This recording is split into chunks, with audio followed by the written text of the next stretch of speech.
Jordan, obviously it's been a while since you've had your hand raised in victory. Can you just kind of like talk through the emotions of just kind of getting a win in the UFC again? Yeah, those last three losses, I really wanted to win, and I knew through aggression and through persistence and through focus that I would get that win, and I did today. Did you feel there was extra pressure because a lot of time guys are always thinking, oh, 3 fights, that's it. Did you feel any do or die with this fight? No, I didn't, because I just hold it to myself, and I was and I know I have to push it through myself to know that I had a good fight, and I can sleep well at night knowing that I was a warrior in there, and that's all that matters to me. How good did it feel to come out to that pop of the crowd, because they were very, very receptive? I think it was great to have you start the night, but how well did that feel, and did that help push you forward in the fight? Yeah, it felt great. I heard some young gun chants, and that made me feel great in between rounds, so it kept that strength going. Speaking of the Canadian crowd, when you look at your fight record, it's pretty much just Canada and the US. Have you ever had like an inkling to maybe fight abroad in Brazil, Japan, or Europe or anywhere? Well, I fought in Australia before. Oh, there you go. Okay.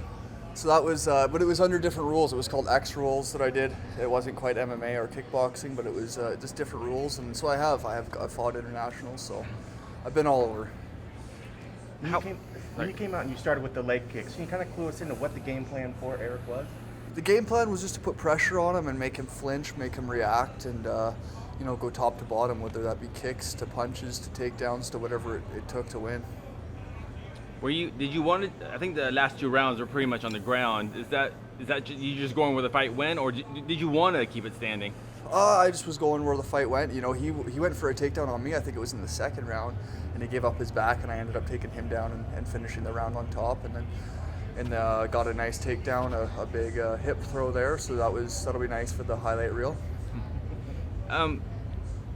What did it feel like to get that hand raised? 'Cause it's been almost 3 years since you've had your hand raised. Like, did you that feeling? What did that feel like? As doing this most of your life now? Yeah, it felt great. What felt even better is knowing that I pushed my hardest and I left it all on the line in there, and I gave it my all. That's what feels the best. Whether I have my hand raised or not, it's whether or not I'm going out there and fighting with all my heart.